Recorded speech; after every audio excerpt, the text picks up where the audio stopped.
Hi guys, welcome back. Strongest Man on Earth prep. Today is Saturday the 5th of July. It's week 2, session 4. So it is my final session of my second week. It is an event session. I'm coming at you less than 24 hours since my last upload. So if you didn't watch that, please go check it out. If you did watch it, you would know that I briefly mentioned I'm currently nursing a small niggle to my left QL / glute area. And I mentioned the fact that I wanted to come on here today, vlog the session, showcase how I navigate around such an issue. And I don't want to just document this mini prep series as a sort of highlight reel of me showing off doing some of the weights that I can lift. I wanted to show not only the highs, but the lows, the trials, the tribulations. I feel like it would be good, not just for myself, but for you guys to be able to watch that back and then see the finished article, hopefully at the Strongest Man on Earth, where we do an amazing performance, and you can see every single step of the journey and what goes into it. So yeah, let's get started. Obviously, I've spoken to my coach. We've decided to kind of chop and change the session. We've either adjusted the load or removed things entirely. We're still at that stage at the moment of prep where it is somewhat early doors, and it's a balancing act between trying to build strength and then also just being mindful that we need to be able to extract strength on the day.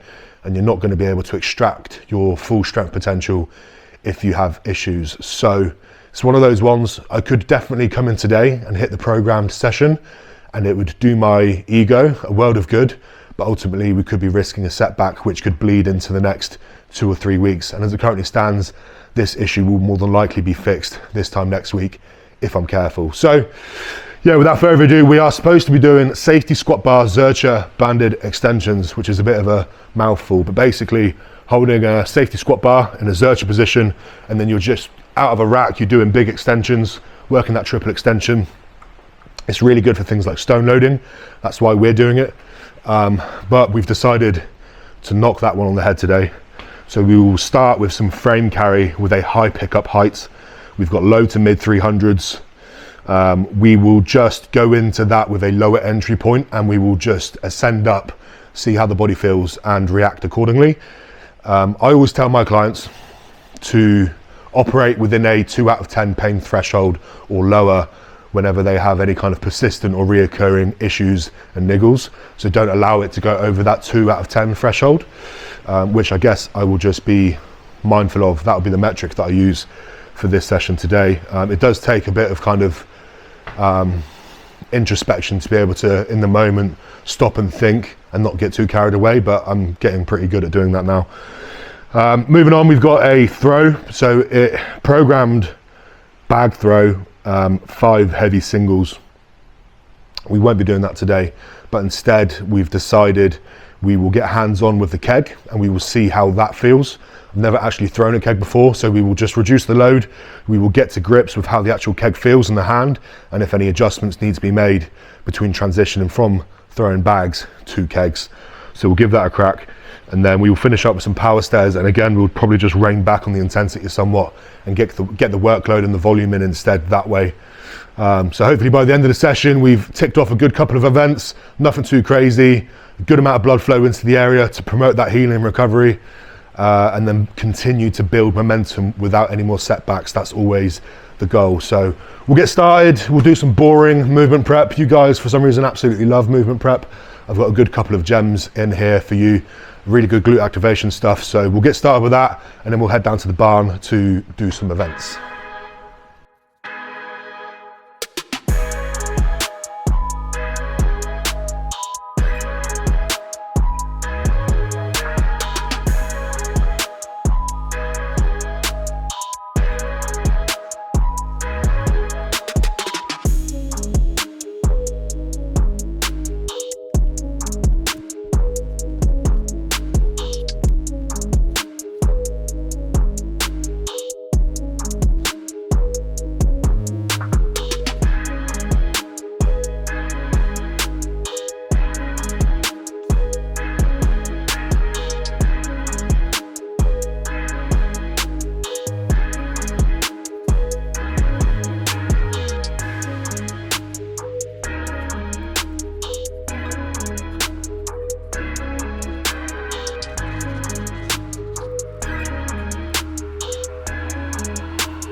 Right, that is my movement prep slash prehab done for this glute slash QL issue.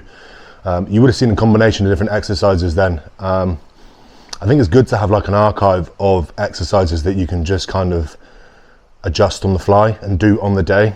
Now, obviously it's good to have a planned movement prep in place, but ultimately if you can kind of respond in the moment to how the body's feeling and you have the right exercises to pull out of the bag, then I think that's the best way to do this thing. So yeah, you would have seen a combination of the McGill Big 3, which if you don't know, just Google McGill Big 3.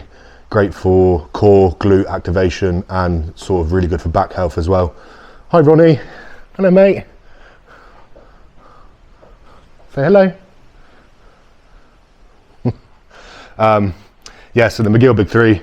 And then the main thing that I did for my glute there was I used this fabric resistance band, I guess you can call it. Wrap that around your legs, around your knees, and then get into a clamshell position. So laying down on your side in that spoon position. And I'll do a combination of different things, but the thing I like most is holding the end range. So I'll open my legs as wide as I can. I'll hold that for 2 seconds and then I'll pulse. So I'll go 2 seconds there, 2 seconds there, 2 seconds there, and I'll do 10 reps of that rather than doing full range banded clamshells. I feel like when you come too far down, you lose that activation. So stay in that end range, really gets the glutes fired up. And then I finished with some dumbbell marching on the spot, single leg. So I'll hold in a contralateral position. So when I'm working my right leg, I will hold a dumbbell in my left arm. And the reason being, I like these because when you're raising like your right knee, for example, it's working this right hip flexor. Now, obviously your hip flexors are the antagonistic muscle group of your hip extensors, aka your glute, and those muscles will work in tandem with each other. So by activating or working one, you'll get an activation in the other as well. And then also, whilst I'm working that right leg, this left leg that I'm standing on, my glute has to be firing to maintain stability. And obviously because I have that contralateral load, it exaggerates that stability even more. So I really like them. And yeah, short-term relief, feel great. Feel like I could do the programmed session, but nonetheless, we are still gonna go in with a really low entry point and just kind of be sensible here. So let's pack up our stuff, head over to the barn and get stuck into some frame carry.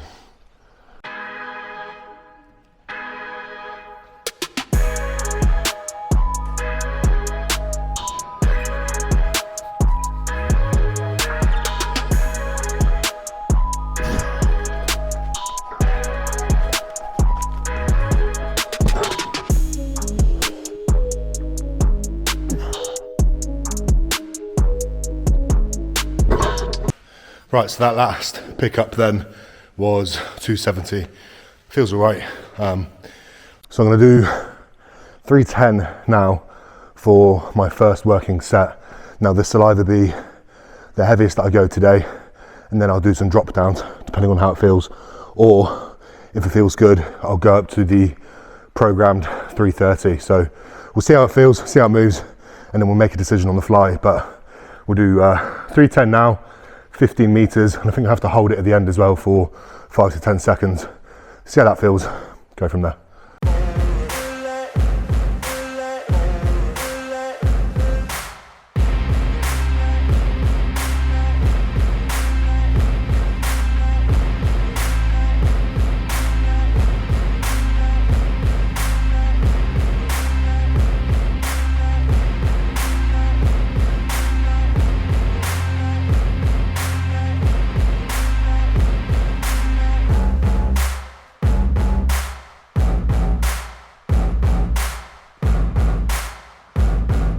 Right, that was 330 kilos for 15 meters.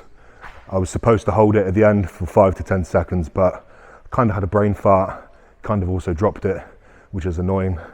Now, old Shane would repeat that again and do it properly until he was happy with it, but sensible heads will prevail today. And to be honest, I was just more concerned with potentially the back rather than how heavy it was or how the grip felt. And it felt fine in the end, so that's a win. And next time I'll just prepare a bit better. I need to get rid of some of the dust on that handles. This place is absolutely caked in dust. And then also, I don't think my chalk helped a great deal, to be honest with you. So we'll just prepare better next time and it'll be fine. But it felt light, moved well, quite happy with it, no pain. So that's the win. Moving on, I'm gonna do some throwing. So I was initially gonna move this throwing rig into this gap down here so that the keg would land on the hay bales and not make much noise. But I don't think I can do that today. I'm rushed for time. I'm having to move that frame by myself. The girls are in and out for the yard purposes to move this hay to wherever they need to. So I don't want to be throwing heavy kegs in their direction. And I'm conscious if I hit the floor with a keg, it could break the keg, break the floor. On the other side of this wall here, there are people riding their horses, which I do not want to spook. The sandbags hitting the floor are loud enough. So what I'll probably do is just do throwing bags today, and then tomorrow on my rest day, I'll just take a keg out into one of the fields nearby and get my hands on that. So that's what we'll do. We'll get stuck in some throwing and then power stairs, and then we're done.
Ooh.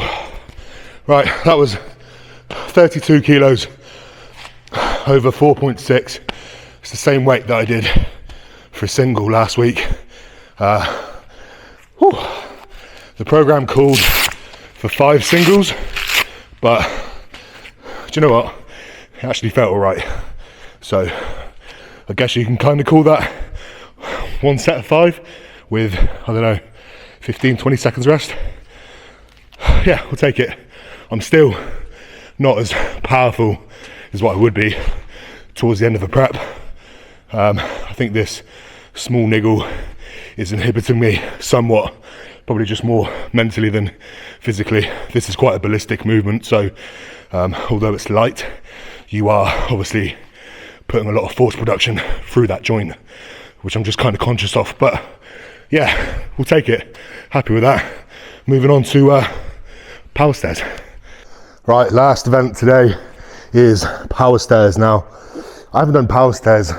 I've done it once in competition, and that was at Europe's 2022. I think I placed second. I really like power stairs, basically. I think I'm really good at them without sounding like a bit of a dick. So we're gonna train power stairs. Haven't trained them in 3 years. As you can see, this setup here has just became like a storage / junk corner. And I'm missing some slats. There should be a slat here and a slat there. But if you watched my gym tour video, you would know they are now in there somewhere. I used the slats off my power stairs to reinforce my makeshift jerk blocks. So until I conjure up enough effort and stop being lazy, those power stairs are out of action. So this will have to do for now. I've measured the height, it's the same as the other power stairs setup. Hopefully it doesn't move around, shift around and stuff, but this is the first session, so it'll just be a super easy reintroduction back into power stairs. Next time I do this session, I'll make sure that I've got the full setup and stuff. So yeah, the program calls for relatively heavy. I think it was like 15% or 20% less than comp weight, which we don't actually know. We've got a vague idea roughly. But given the fact that I'm nursing this little injury, we'll just take it easy, get a number on the board, get used to the movement again, and you know, build momentum basically. I'm not looking to do amazing PBs and show off today. I'm just ticking the box, building momentum, and that's it really. So let's get started.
Right, I'll probably leave that there. As you can see, that setup is pretty sketchy.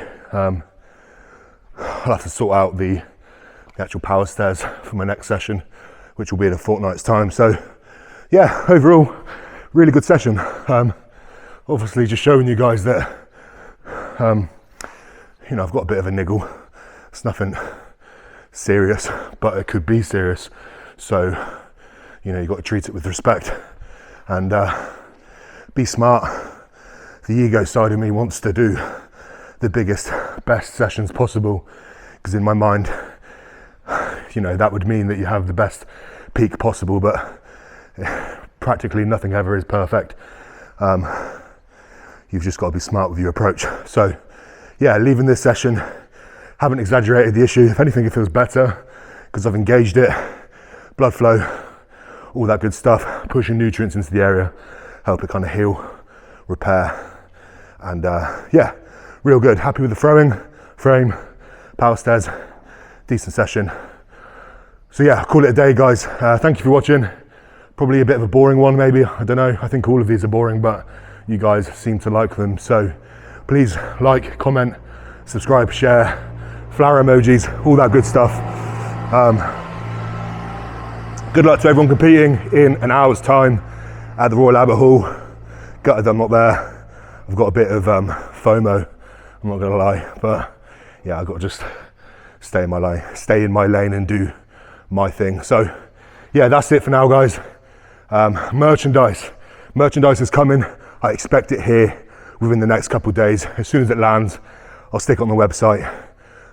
It'll be free shipping for the first 48 hours, guys, within the UK anyway, not internationally. But yeah, UK shipping free for the first 48 hours. Please pick up a t-shirt. If you like this content, if you want to support me in any way you can, if you're able to, pick up a t-shirt. I would really appreciate it. And yeah, until next time, Monday is the big session. Relatively big log, looking forward to it.